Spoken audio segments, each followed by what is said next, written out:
ஓலைச்சுவடியிலேருந்து உங்கள் ரேவதி தண்டபாணி பேசுகிறேன். நீங்கள் தடவையாக என்னுடைய வீடியோ பார்க்குறீங்கன்னா சப்ஸ்கிரைப் பண்ணுங்க. அப்போ தான் நான் போடுற வீடியோஸ் உங்களுக்கு உடனே கிடைக்கும். அன்பார்ந்த மீன ராசி, மீன லக்ன, பூரட்டாதி 4ஆம் பாதம், உத்திரட்டாதி, ரேவதி நட்சத்திர நேயர்களே, உங்களுக்கான செப்டம்பர் 2024 மாத ராசி பலன்கள். உங்கள் ராசிநாதனும் 10 குடையனுமான குரு 3ஆம் இடமான ரிஷபத்தில் இருப்பதால் உங்களுக்கு மனக்குழப்பங்கள், சஞ்சலங்கள் இருந்து கொண்டே இருக்கும். தொழில், வியாபாரம், வேலை செய்யும் இடத்திலும் ஒரு திருப்தி இல்லாத சூழ்நிலையே இருக்கும். வேலை மாறுவோமா, இந்த வேலையில் நமக்கு முன்னேற்றம் இல்லையே, நன்மை தரவில்லையே என்று மனதுக்குள் ஒரு வேதனை இருந்து கொண்டே இருக்கும். குரு பார்வை 7ஆம் இடமான கன்னி, 9ஆம் இடமான விருச்சிகம், 11ஆம் இடமான மகரத்தில் விழுகிறது. இருக்கும் இடம் சரியாக இல்லாவிட்டாலும் பார்க்கும் இடம் 7ஆம் இடத்தில் விழுவதால் கணவன் மனைவி உறவு அந்யோன்யமாகவும் அன்பு பாசத்துடனும் இருக்கும். நண்பர்கள், தொழில் கூட்டாளிகள் ஒத்துழைப்பர்.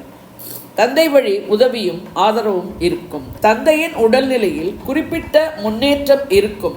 ஆனால் சனி பார்வையும் 9ஆம் இடமான விருச்சிகத்துக்கு கிடைப்பதால் உரிய மருத்துவ உதவி எடுப்பது நன்மை தரும். 11ஆம் இடமான மகரத்துக்கு கிடைக்கும் குரு பார்வையால் உங்களது நீண்ட நாளைய ஆசைகள் நிறைவேறும். எதிர்பாராத லாபங்கள் கிடைக்கும். மூத்த சகோதரர்கள் ஒத்துழைப்பர். 11, 12 கூடிய சனி 12ஆம் இடமான கும்பத்தில் அமர்ந்து விரயங்கள், அலைச்சல்களை கொடுத்து கொண்டு இருக்கிறார். அதுவும் வக்ரகதியில் வேறி இருக்கிறார். எந்த வேலையை எடுத்தாலும் இழுபறி, தாமதம். 2ஆம் இடமான மேஷம், 6ஆம் இடமான சிம்மம், 9ஆம் இடமான விருச்சிகத்தில் விழுகிறது. குடும்பத்தில் ஒற்றுமை, சந்தோஷம் இருக்க 3வது மனிதர் தலையீட்டை தவிர்ப்பது நன்மை தரும். ஒருவருக்கொருவர் குடும்ப உறுப்பினர்கள் விட்டு கொடுத்து செல்வது நன்மை.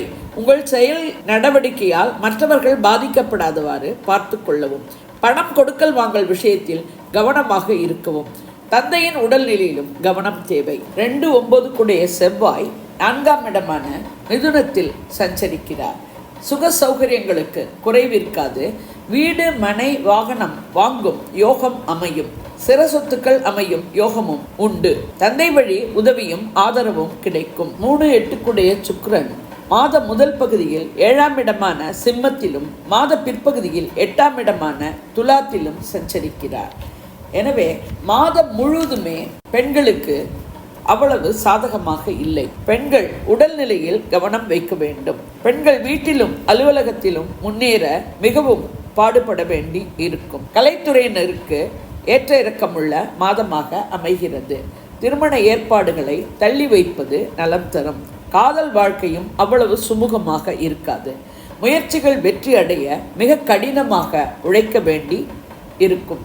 தைரியம், வீரியம் மேலோங்கும். இளைய சகோதரர்கள் முரண்படுவர். 4, 7 கூடிய புதன் மாத முதற் பகுதியில் 6ஆம் இடமான சிம்மத்திலும் மாத பிற்பகுதியில் 7ஆம் இடமான கன்னியில் உச்சமாகி கேத்துவுடன் இணைந்து சஞ்சரிக்கிறார். எனவே மாணவர்களுக்கு கல்வி கேள்விகளில் மேன்மையே. அவர்கள் நினைத்த இடத்தில் நினைத்த பாடங்கள் படிக்கக்கூடிய வாய்ப்பு உண்டு. முடிவுகள் எடுப்பதில் மாத முதல் பகுதி மேன்மை தரும். பிற்பகுதியில் கேதுவுடன் இணைந்த புதன் குழப்பங்களை கொடுக்கலாம். அந்த நேரத்தில் பெரியோர்கள், பெற்றோர்கள், ஆசிரியர்களின் அறிவுரைகளை கேட்டு நடப்பது நலம் தரும். சுகசௌகரியங்களுக்கு குறைவிருக்காது. வீடு, மனை, வாகன யோகங்கள் அமையும். தாயின் உடல்நிலையில் குறிப்பிட்ட முன்னேற்றம் இருக்கும். கணவன் மனைவி உறவு அந்யோன்யமாகவும் அன்பு பாசத்துடனும் இருக்கும். நண்பர்கள், தொழில் கூட்டாளிகள் ஒத்துழைப்பர். 5 கூடிய சந்திரன் 5ஆம் இடமான கடகத்தில் இருக்க மாதம் பிறக்கிறது. எனவே மன மகிழ்ச்சி பெருகும். குழந்தைகள் கல்வி கேள்விகளிலும் பல வகையிலும் மேம்படுவர். அவர்களை நினைத்து நீங்கள் பெருமிதப்படுவீர்கள். 6 கூடிய சூரியன் மாத முதற் பகுதியில் 6ஆம் இடமான சிம்மத்தில் ஆட்சியாகவும் மாத பிற்பகுதியில் 7ஆம் இடமான கன்னியில் கேதுவுடன் இணைந்து சஞ்சரிக்கிறார். எனவே மாதம் முழுவதும் அரசியல்வாதிகளுக்கும் அரசாங்க காரியங்களுக்கும் ஓரளவுக்கு சுமாராகவே இருக்கும். உடல்நிலையில் உஷ்ண சம்பந்தமான சில கோளாறுகள் ஏற்பட்டு மறையலாம். பணம் கொடுக்கல் வாங்கல் விஷயத்தில் கவனமாக இருக்கவும், யாருக்கும் கடனுக்கு ஷூரிட்டியாக இருக்க வேண்டாம். ராசியில் இருக்கும் மீன ராகுவாலும் 7இல் இருக்கும் கன்னி கேத்துவாலும் ஏற்படும் குழப்பங்களும் சஞ்சலங்களும் தீர தெய்வ வழிபாடு, ஆன்மீக சிந்தனை, இவற்றுடன் யோகா, தியானம் போன்றவை கை கொடுக்கும். விநாயகர், முருகன் வழிபாட்டோடு துர்க்கை, ஆஞ்சநேயர் வழிபாடு மேன்மை தரும். சந்திராஷ்டம தினங்கள் 7, 8, 9 காலை 11:30 வரை. சந்திராஷ்டம தினங்களில் உஷாராக இருக்கவும், பயணங்கள், புதிய முயற்சிகளை தவிர்க்கவும், வண்டி வாகனங்கள் ஓட்டும் போது கவனமாக இருக்கவும், வம்பு வழக்குகளை தவிர்க்கவும். இது ஒரு பொது பலன். வாக்கிய பஞ்சாங்கப்படி சொல்லப்பட்டுள்ளது. உங்கள் பிறந்த ஜாதகம், தசை, நடப்பு புக்திப்படி பலன்கள் வேறுபடலாம். நீங்கள் இதே லக்னமானால் இந்த ராசிக்கான பலனையே எடுத்துக்கொள்ளலாம்.